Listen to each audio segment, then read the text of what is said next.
Police commissioner Narasimha કુમારની હાજરીમાં ક્રેડાઈ વડોદરા નવરાત્રી ફેસ્ટિવલમાં ઓપરેશન સિંદૂર ગરબા પર ખેલૈયાઓ ઉત્સાહ અને રમઝટ સાથે ઝૂમી ઉઠ્યા હતા। સમગ્ર ગરબા મેદાન દેશભક્તિના રંગે રંગાયું હતું। પહેલગામ આતંકી હુમલા પછી ભારતીય સેના દ્વારા સફળતાપૂર્વક ચલાવવામાં આવેલા ઓપરેશન સિંદૂર દેશભરમાં ગર્વ અને સન્માનનો વિષય બની ગયું હતું। આ ઓપરેશનમાં ભારતીય સેનાએ આતંકવાદીઓના કેમ્પ ખતમ કરી દુશ્મનોને મુંહતોડ જવાબ આપ્યો હતો, જે દેશના વીરતા અને શૌર્યનું પ્રતીક છે। આ ઓપરેશન સિંદૂરને યાદ કરતા ગરબા માટે વિશેષ તાજગીભરી રજૂઆત કરવામાં આવી હતી। ગરબા શરૂ થતાં જ રસિકો ગરબાની તાલમાં ઝૂમી ઉઠ્યા હતા। સાથે જ સમગ્ર ગ્રાઉન્ડ પર ભારતીય રાષ્ટ્રધ્વજ લહેરાયો હતો, જે જોઈ ઉપસ્થિત લોકોએ દેશભક્તિના ભાવ સાથે ગરબાનો આનંદ માણ્યો હતો।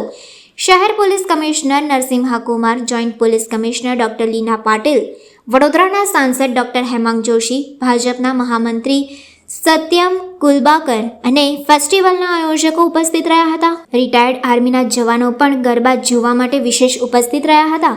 આ પ્રસંગે ઓપરેશન સિંદૂર પર આધારિત ગરબાની રજૂઆત દ્વારા દેશભક્તિ અને ગરબા ઉત્સવનું અનોખું સંયોજન સર્જાયું, જે ખેલૈયાઓ અને જોનારાઓ માટે યાદગાર બની રહ્યું છે।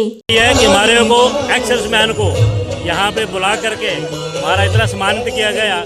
देश की तो सेवा करते हैं, हमारे यहाँ भी हमारे खूब जोश आ रहा है।